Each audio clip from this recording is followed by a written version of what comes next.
We are here because we are dedicated to helping the entire CrossFit community. Determined to elevate coaches, box owners, athletes, and everything in between, we believe that this mission will begin right here, right now. While this time and this goal begins with you, our hope is that you take this fire ignited within you and weave it into your own life with the same unrelenting passion to give those you have the privilege of coming in contact with the best hour of their day. Welcome back. Best hour of their day. Fern Ackerman. We've got a little bit of a series going on for the first time, Fern. Yeah, it's 357 episodes of a series. Yeah. I thought you were going to say, yeah, we decided to get organized. We decided to organize ourselves. But listen, it doesn't, hey, just, what Seth Godin say? Just ship it. Sometimes you just got to just do, and you'll figure it out once you kind of got a rhythm going on. That's something we preach at Affiliate University. I like the mantra of done is better than perfect. Too many people out there. Does that mean you're not going to give me shit about my spelling errors? I think you should spell it properly. I think your grammar is needs improvement. But I'll give you another lesson after I. No, there's a difference between spelling errors and grammar. Like, my grammar is fine. I think you. Grammar is what, when we're speaking, like saying me and you versus you and I. Speaking, you're fine. I think when you type, oftentimes you either overuse or more often than not underuse punctuation. Oh, it's a waste of time. Exactly. But, one thing I think box owners are guilty of is this idea that it's like, no, one more edit. And then it's like, I've written books and I know the feeling of like, let me just read through it one more time. It's like, no one cares. How many books have you written? 3. I just wanted to give you that. I just want to let you have that first. Thank you. 3 books, all welcome. Available on Amazon, also on our site, besthouroftheirday.com. So none of them are good. they're not meant to be children's books, but they're actually better. Then why are there so many pictures in those books? So, but at some point you just have to, like you said, ship it or put it out there because, what do they say? Also, another one is perfection is the opposite of good. Or something like that. Don't let great be the enemy of good. Yeah, and get it done and get it out there. And my second piece of advice is sometimes you just have to accept people for who they are. There's a lot of things you do that drive me crazy, and I'm sure there's a lot of things I do that drive you crazy. And I think part of what makes us such a great partnership is we are different. Too many people try to get into a partnership with themselves, and it's like, hey, all the mistakes you make, your partner makes. And B, some of Fern's flaws probably aren't flaws to a lot of people, and they like them, and vice versa. So, well, it's not to say that they're not flaws, but the point is, who cares, right? That's where I'm at, right? I'm like with regard to just putting stuff out there. It's just like the snatch, right? So let's use something that everybody.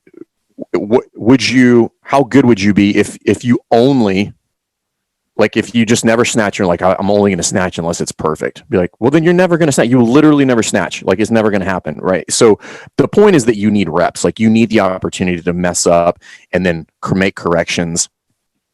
It's kind of like we talk about in the technique and intensity lecture, which is kind of the purpose of today's show, which is talking about intensity. But, when we talk about, errors are not necessarily good, but they are an inevitable part of the process of being better. And if you rob yourself of reps because you're worried about being perfect, well, then all you're doing is slowing yourself down to get to the desired end state. So, I would just want to let gym owners know, be like, it's okay to make mistakes. Like, just be okay with it. Move on. People are going to criticize you. Just be like, yeah, I don't care. Like, I'm just one step closer to the solution. So you can criticize me all you want, but I'm getting closer to the solution, and I'll be there. And then everybody's gonna be like, oh, look, you did it. And I'm like, yeah, I did it. And the whole time I got here, everybody's giving me shit about my, grammar, Well, and I look at, your texts or your emails, and it's like safety, efficacy, and efficiency.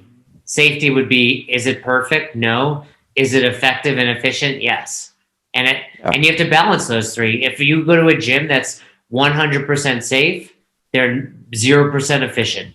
or effective. Now, and to be self-critical, half the time, most of my errors are because I'm trying to do things quickly. Because we do the affiliate U. I've got my affiliate. I still work in there, so half the time I'm trying to do things very quickly in between other things. And let's be clear, Good- you have two Good, kids. bad, or yeah, I got two little monsters at home. I got a wife who occasionally wants to spend time with me. So good, bad, or indifferent. That's just the way it is. And I'd rather get things done, have the communication that was. The point is when you see it, you're not like, what is he talking? I mean, occasionally you'd be like, I don't know what the fuck you just said, but No, or like when I need accurate information to go to the bank and you send me the wrong stuff, and I'm like, okay, this is where that shit in all fairness, you have my cell phone number. So yeah. So anyway, that was the only thing that was wrong. When we talked to that, we had a series. Our most recent episode was Programming Doesn't Matter. Of course, as always, we get feedback from people that don't quite understand our message. That's okay. Programming does matter, but it's not the most important thing. When we talk about importance of programming, we alluded to it in the last episode, but it's really this intensity piece. I think intensity is what originally made CrossFit pop or stand out. Like, it showed your average Joe that would go to the gym, hey, it's okay to work hard. And not only is it okay, you need to. Right. And so I think one of the big misconceptions or big misunderstandings today in general, if I was going to make a broad assumption, this is not everybody, so calm down. Most people, I don't think, have a good grasp of intensity. And I say that because of the amount of people that are doing strength plus Metcon. And for the 1,000th time, I do not have a problem with that. However, in many instances, you're robbing people of intensity, which we know is the thing that actually helps us get results. So if you go back in the Wayback Machine and we go back to our level 1, intensity is the independent variable most commonly associated with maximizing the rate of return on favorable adaptation. That means we get results. Okay. So when I'm doing 2 things in 1 hour, it's just like, it's no different than coaching. If I'm going to put all this stuff in the hour, it's not that it's good, bad, or whatever. It's just that something's got to give. Something's got to come out, right? So when we do the lesson planning in the level 1 and the level 2, when somebody brings up the question about, okay, why I see what you're saying and I understand this, but what if I'm doing a strength?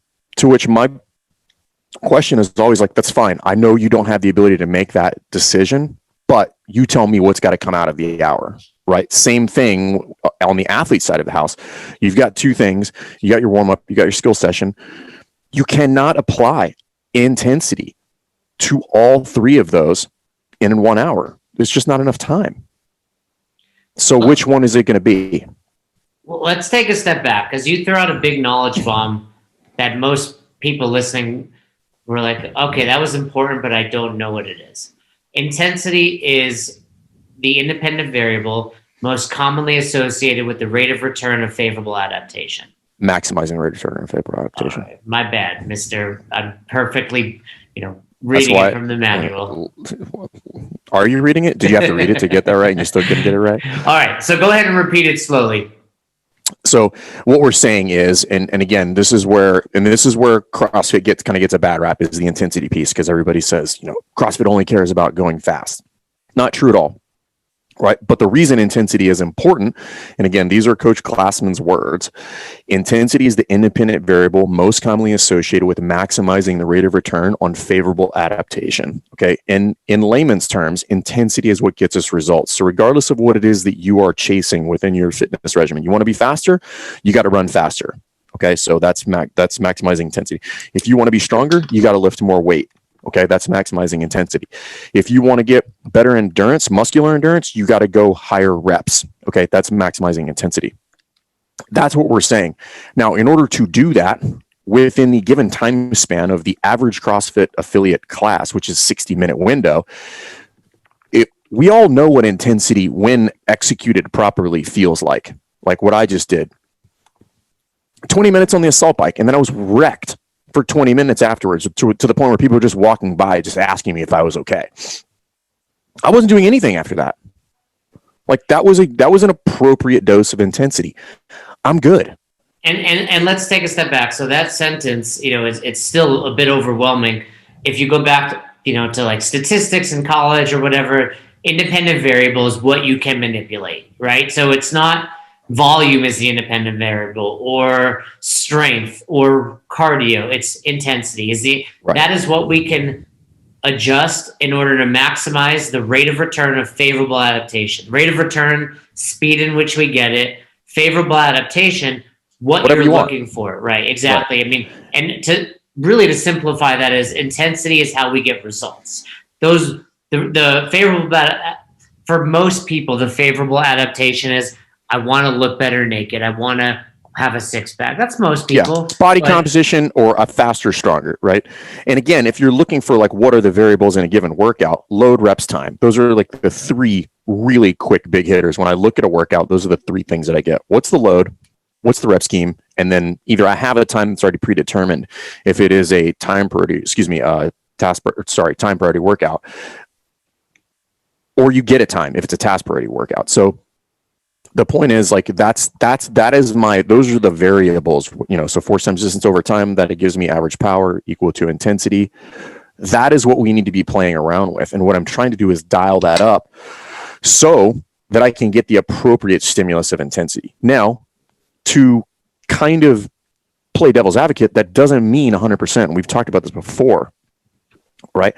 But what I would argue is that when we go back to that high intensity, and what we really want people to start kind of wrapping their brain around is I've got a high, I've got a medium, I've got a low, average 33%, right? Well, that 33% allows me to play around with different modalities, because we understand that a high intensity workout on the track is different than a high intensity workout for gymnastics, which is different than a high intensity workout for weightlifting. So a 5x5 high intensity, right, which is not the same as running 400-meter repeats, feels very different. Okay. But if I try to do a 400-meter repeat workout with a 5x5 back squat workout and pair those things together, not to say there's not a really nice stimulus there, but both of those things will suffer, right? I will not actually get the desired high intensity that I'm looking for. And I think what we need to remember is we talked about this recently, like, do all of your members need or want it? Potentially not. But what intensity is max effort day in and day out? And we've discussed it before. It's relative. Do your members need or want it? Not everybody, but you can still get them to work harder than they normally would. And I think I was having a conversation yesterday. We've got an intern at the box now, and he was asking me like how I kind of go around and know what people want. And I was like, I know there are people here that are just happy to be here, and I don't push them like I do the other people. But them being here is immediately better than the alternative for most people, which is they're not going to a CrossFit and going to a Globo gym. They're skipping CrossFit and going home. Well, and again, having this conversation with context and understanding, going back to, because intensity is this real abstract bear of an idea, and I think it's totally fair that people don't understand it, which is why we're having the conversation. It's not, while it is a math equation, so while it is objective, it's also relative, right? So it's not meaning that I have to take into account both physical and psychological tolerances. So while somebody might not be mathematically giving super high, intense workouts, psychologically, it could be devastating. Like that assault bike out there, I don't think anybody would walk in and be like, that guy's killing it. But inside, I'm dying. Right? So that we have to take that into account, like what they're dealing with on that day for that athlete, for whatever that workout is. We could check the high intensity box. Okay. But I need to pair that with like, are we even close to what this stimulus should actually be the way it's designed? Right. So again, I could do arbitrary, I could do a 12-minute Fran that would be devastating. Okay. But Fran's not a 12-minute workout. Right. So it'd be better for me to dial up something that's in the, 7 to 3 minute range that's going to be more appropriate for that workout. So I just, Let's talk a little bit about it, though. This is all good and great, but how do we get our members to understand intensity? Chances are, if you're coaching, if you're listening to this, You remember the level 1. You remember everything Fern said. Remember force, distance, time. There's a point in time where going lighter actually yields higher intensity. There's a point in time where, obviously getting faster, the denominator there equals higher intensity. But what has been your best experience in actually teaching your members what intensity is? I think really trying to and going back to I think one of the first episodes we ever did, going back to really mastering the whiteboard brief.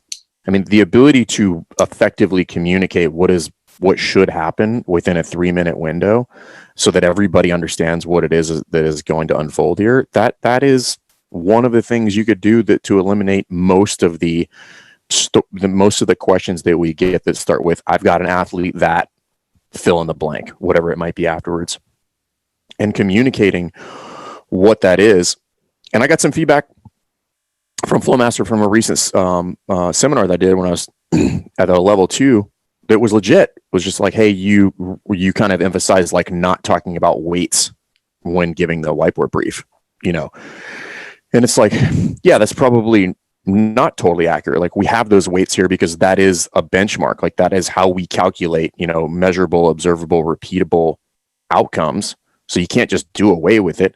However, and as we kind of parsed it out and we talked about what would be a better way to talk about that is, yes, we have measurable metrics within the board. I've got a rep scheme. I've got loading. I've got movement patterns that give me specific distance, all those things.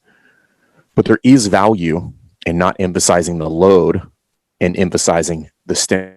It's not to say that loads don't have value. They absolutely do have value, but emphasizing the stimulus over the load while still keeping the load relevant, because it's absolutely relevant, is a way to better communicate intensity for your athletes, right? So if we go back to that episode, which is what's the anatomy of a good whiteboard brief, which is what's the workout, followed immediately by what's the stimulus, and then followed after that by what are the scaling options that allow me to hit this for the given workout.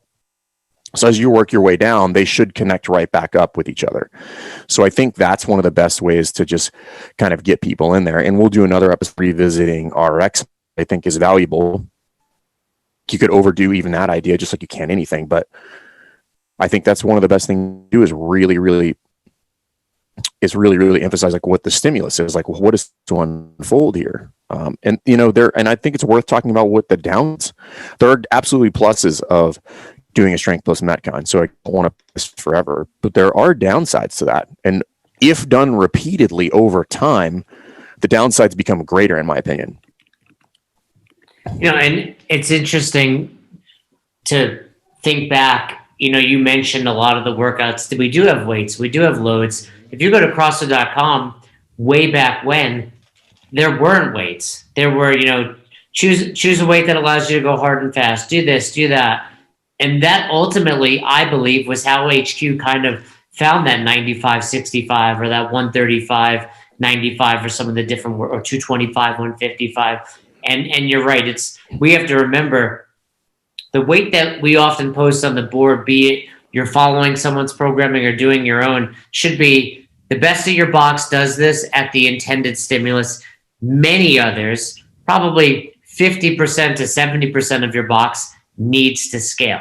So it's important, like Fern said, that we are addressing this at the whiteboard brief. Now, I have found a few good ways to implement this. I don't think there's anything wrong with having a conversation like this with your members. Hey guys, just real brief, force, distance, time. You think about, I want you to think about a weight that allows you to go unbroken. There's your force. Your distance is relative to your body. We're doing a thruster, so you're squatting, you're pressing overhead. Think about when you're standing there looking at a bar, not moving it, intensity is plummeting down. So finding that little chat, and then also, I think a lot of this happens, you can do it in the warm-up, but also a WOD buildup, where you get them to do one round or a portion of the workout at all out speed, and then say, okay, now replicate that for the rest of the workout. Yeah, and there's ways to do that. You can put those test rounds or the prove it or whatever you want to call it, but I think those have tremendous value. And then depending on your skill level / competency with the whiteboard brief, paired with your understanding of the programming, you can get through a workout pretty quickly, right? So let's use Fran, just because most people know what that is. 2159 thrusters, pull-ups. So if I was to give that, it'd be like, all right, guys, we have Fran, 2159. That means I'm going to go 10 thrusters, 21 pull-ups, 15, 15, 9, 9. This workout, guys, intended to be 8 minutes or less. Scaling options would be, if we're still working on the pull-ups, we could do banded. If we need to, we can change the rep scheme for the thruster, bring the weight down. If we have injuries, we can do front squat or push press. Cool. So we're under 60 seconds. Now, what I can do is I can circle back and really highlight the stimulus of this, which is, guys, if you want to take this workout and move it sub 4, you need to do no more than 2 sets of anything in any given round, meaning you have to do 11 and 10 for the thrusters and the pull-ups, and then you needed to go 8-7 for round 2, and then try to get something that looks like 5-4 in round 3, and kind of explain to them. Think of it kind of like from the standpoint of like, if you were going to recommend this to your workout, bro, what the strategy would be in order to get there, right? So think about giving people some of the tidbits about, like, if we're going to do this, guys, on this barbell, think of it as like another example would be Elizabeth, right? 2159 of clean and ring dips. If you're going to do that one pretty quickly, those cleans need to be quick singles. Like you can't do that as Sarah Wilkinson would describe, like the old cha-cha with a barbell. Like the barbell hits the floor, you kind of cha-cha away, you cha-cha towards it, look at it for a second, nope, I'm not ready, and then I move away from it again. Like that's not going to lead to intensity. That's funny. So she's who I think of when I say that. Yeah, of course. So that's her thing. So she does a good job of explaining that, and that's how I can illustrate what an intensity looks like visually. I can paint this picture of like what should be happening, or more importantly, what should not be happening, right? So then that way, when we do get to the build up or the test round, they've already got this picture in their mind of what should unfold, and either that does happen or it doesn't happen. And now we can have a conversation about what changes potentially need to be made to put me on target.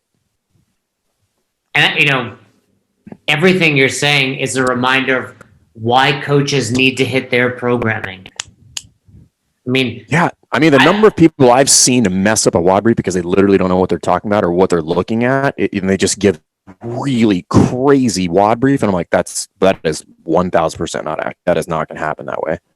Yeah, and I hit the class workouts consistently, regardless, but definitely on the days that I need to coach or that I am coaching, I make sure I do it. I'm like, hey, here's how I was feeling at this point.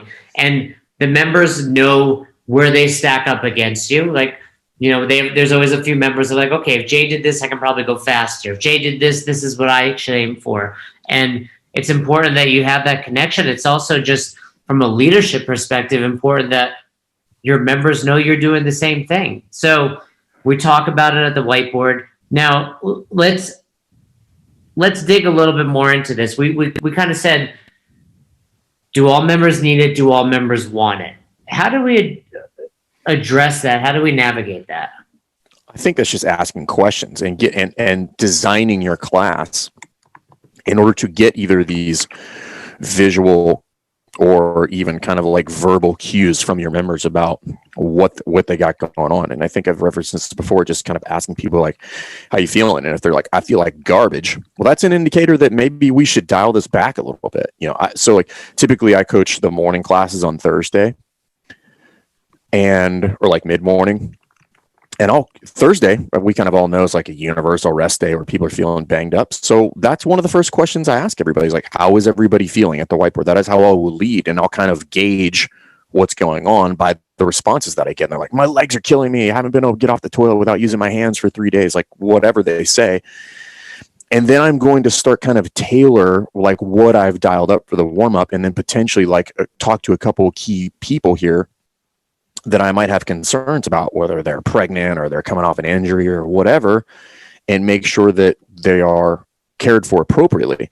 So you have to ask questions. And if you're not going to ask those questions, then you need to have some things dialed in the warm up, both general, more specifically the specific warm up, that are going to highlight some things that I need to be aware of with regard to what does their movement look like? How are they handling load?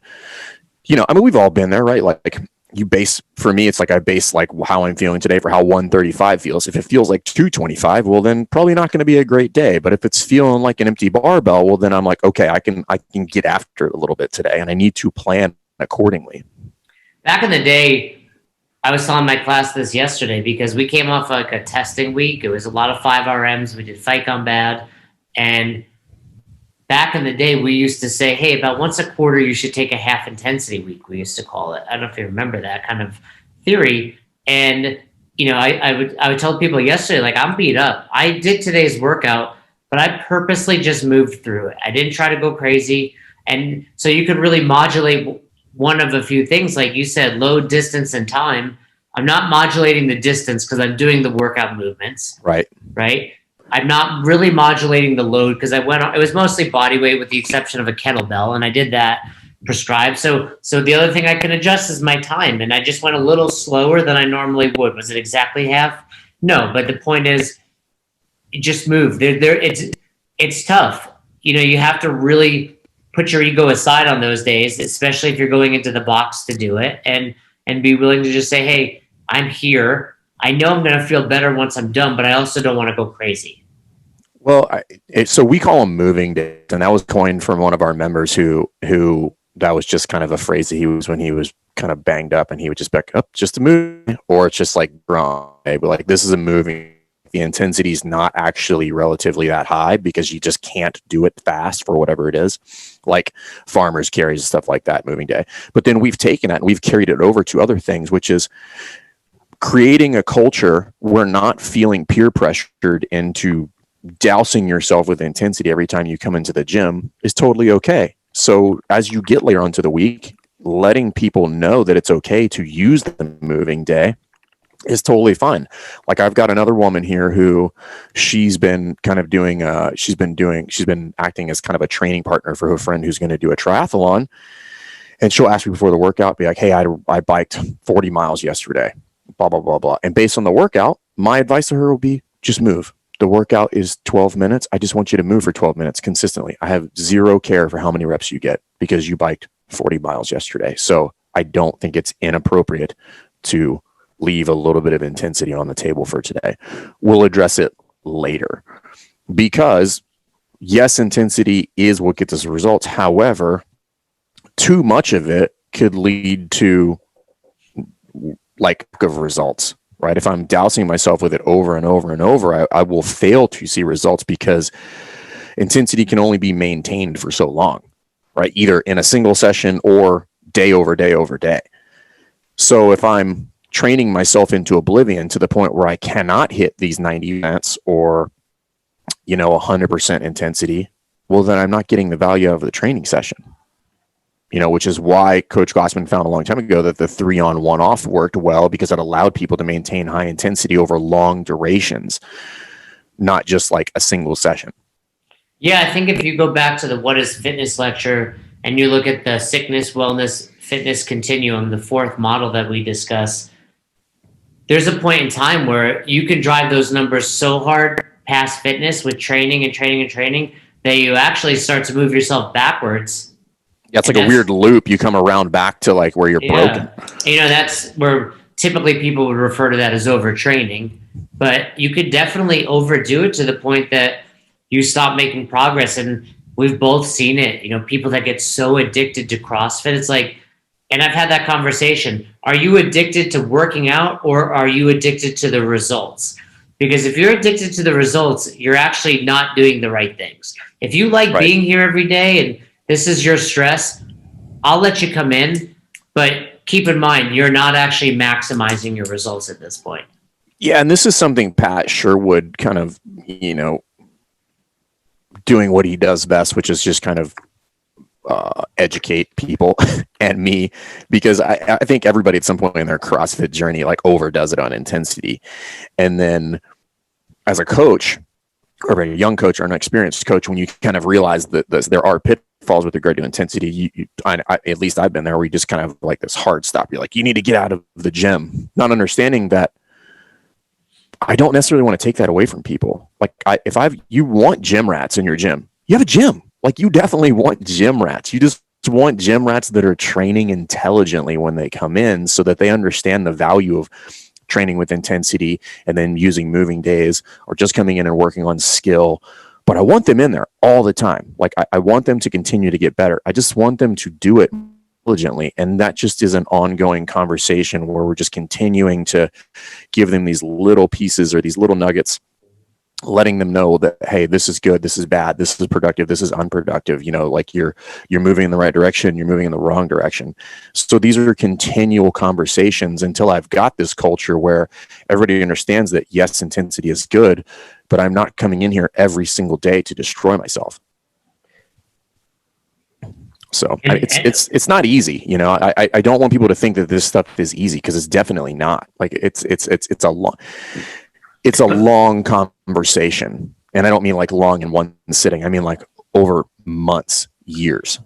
Yeah, and again, it's important as the leader of your box, whether it's a coach or box owner, you're exemplifying that. I made it very clear to the members yesterday, hey, I went easy today. Like if you PR'd your 5-rep max last week 3 different times, you did fight on bad, I recommend you do that. And the members know me. I'm probably the coach that pushes them the hardest. So I'm like, if I'm telling you this, it's for a reason. So let's give tangible advice now. Do you have any workouts that you would recommend if you're like, hey, I want to teach someone what intensity is? This is my go-to. Well, I mean, again, I will go to the master of intensity, who I believe is Pat Sherwood, who, I mean, he's got some of the most elegant sayings in CrossFit, and one of his is like, there's tremendous value in a 75-pound barbell, because there's a difference between somebody who puts a bar down because they want to versus somebody who puts a barbell down because they have to. And if you go 75-55, you're quickly going to see the difference between somebody who puts a barbell down because they want to versus they have to. People have to put down heavy barbells because they have to. People put down light barbells because they want to. So a quick hitter, Jackie. Yeah, the 1,000 meter row, 50 thrusters, empty barbell, and 30 pull-ups. And then for some to really get people to understand intensity, like you challenge everybody to try to get as far through the 50 thrusters, if not unbroken, as possible. Yeah, I was going to say, the only challenge is anytime you include pull-ups, you're obviously going to lose the people that, I would even say, can't do pull-ups, like don't have a big set. If you can't do 20 unbroken pull-ups, you don't really get the intensity of a Fran or a Jackie. But I understand what you're saying. You certainly lighter load. And I think if you dial up good scaling for pull-ups, it's just as awful. Whether like if you get somebody in a jumping or I don't love banded pull-ups as much as I used to, but they still have value. But ring rows is another great substitute there as well, because that is just as bad as, and then you have to make sure that the volume is appropriate. So it's that gets the same stimulus as somebody who's like pretty solid with pull-ups right now. Somebody who's pretty good at pull-ups is probably one set. So giving them something that they're going to get in and they're going to hit that scaling option with the same intensity that somebody who's going to hit the pull-ups with. That's really kind of like the key to all of that, is like dialing up on a scale that allows them to execute with intensity. And that's why bands can be a bit of a double-edged sword, because they can be kind of a nightmare to get in and out. And because of that, the intensity just drops off. So I think you have to be careful with stuff like that. And if you are going to do it, it needs to be like, hey, you're going to get in there and the rubber bands, and it's going to be one max set, and then you're out. But like the second you get off the thrusters, you get in the rubber band, you're doing the pull-ups. Yeah. And that's why back in the day, there used to be people that would come to the box and want to go RX plus. And I'm like, you're doing that because it's easier. Like your 135 Fran is way easier, because I know you're going to do 3 sets of 7 and rest. And then you're going to break up the pull-ups because you've got more thrusters coming. I would much rather see you go 75 than 95 and especially those that struggle with pull-ups, like keep the weight light and challenge yourself on the pull-ups. I like, and there's value in both. There is value in both, but understanding that they're not the same workout. Yeah, I don't remember the term we used. I was talking to Connor Murphy, and we did this a couple times. Maybe like shotgun. I forget what we called it, but basically, you kick off a workout and call it 30 calories on the assault bike. You have to hit 30 calories on the assault bike in under 2 minutes, or at the end of the workout, you have to hit 30 calories again. So if you get it done, you're doing less work, but that makes people. I think point is like get people to rev that engine, like get it to red line, and then hold on. And you can only do that really. I think workouts that really help people understand intensity are low skill workouts. So Jackie's a great example, right? Because it's rowing, it's an empty bar thrust. Like you can squat like dog poop and thrust her over your head and be fine with a 45-pound bar. But assault bike or row or burpees or even box jumps, like those types of things that you don't need proper technique, everyone can go ham on, is how you can also teach intensity. The other one's some really nice, and it's funny because the newer folks who are not as seasoned don't pick up on it. But the other way to really, which scares the crap out of me these days, is any workout. I mean, any workout that has rest involved. Oh, intervals, the worst. That's just like, it's disgusting. It's just like as soon as I see it, I'm like, this is absolutely atrocious, and I don't want anything to do with this. Well, it's basically like finishing a workout 5 times. You know, or however many intervals there are. So today I'm actually doing an interval workout today. It's 10 rounds of 8 push press 24 double unders, which isn't that crazy, but you're sprinting each round. So instead of doing 10 rounds for time, which will hurt at the very end, you're going to hurt on 10 separate occasions. Right? That's what intervals do. And it allows people to peg and really get to understand it. So I think if you have people that really struggle with it, it's like 400-meter repeats. I could run a mile for time, or I could run 4 quarter miles as fast as I can, which is going to be entirely different. Well, and that's the ultimate example. Like, let's wrap it up there. If someone wants to understand intensity, that's the perfect example. Fern, I'm going to throw some numbers out there. You know, you call him 6 foot 180. I don't think that's true. I think I'm 5'11", yeah, close. 5'11", right. 180, so, 180, call it, 185. Yeah. Point is, whether 6 foot. Hey, 6 foot. I'm going to bring it up. 6 foot in the program. I'm just saying in the Navy roster. Oh, D1. You would listen to 6 foot. So it's like my driver's license. Mine says 5'4". I'm really 5'3". So, but you know, his height and weight isn't changing. The distance isn't changing. Let's say Fern, we asked him to run a mile. And I'm just using even numbers. You can run much faster than this. But he runs an 8-minute mile. Force distance time, right? The force is 180. The distance is, 5,280 feet. The time is 8 minutes. Now, we say, okay, Fern, instead of running 1 mile, you're going to run 4 400-meter repeats, and you're going to rest as needed between those. Now, all of a sudden, force stays the same. It's 180. The distance, ultimately, it's still going to be 5,280, but we'll divide it. If we say, it's 400 meters, so about 1,200 feet. His time goes from an average of 8 minutes per mile, which is 2-minute quarters, to 90 seconds. There's where you see that intensity ratchet up. That's exactly how we maximize intensity. So for most workouts, obviously with a barbell, the force is being adjusted by the weight on the bar. Body weight movement, and that's where we talk about kipping versus strict. Mm-hmm. Fern's doing a pull-up with 180 pounds, whether he's doing strict, kipping, or butterfly. Well, I know with butterfly, he's getting them done faster, and he can actually get more done because he can hang on the bar. Therefore, he's generating more intensity. Yeah. So, we're going to continue with this theme over the next couple episodes. Future episodes, we're talking about how we actually get those members to hit the stimulus. We're talking about scaling factors to consider. And then something that we talked about in the past, but we're going to bring up again, is Fern does something called RX Week over at CrossFit Rife, or actually RX Month, right? Yeah, we just had it last month.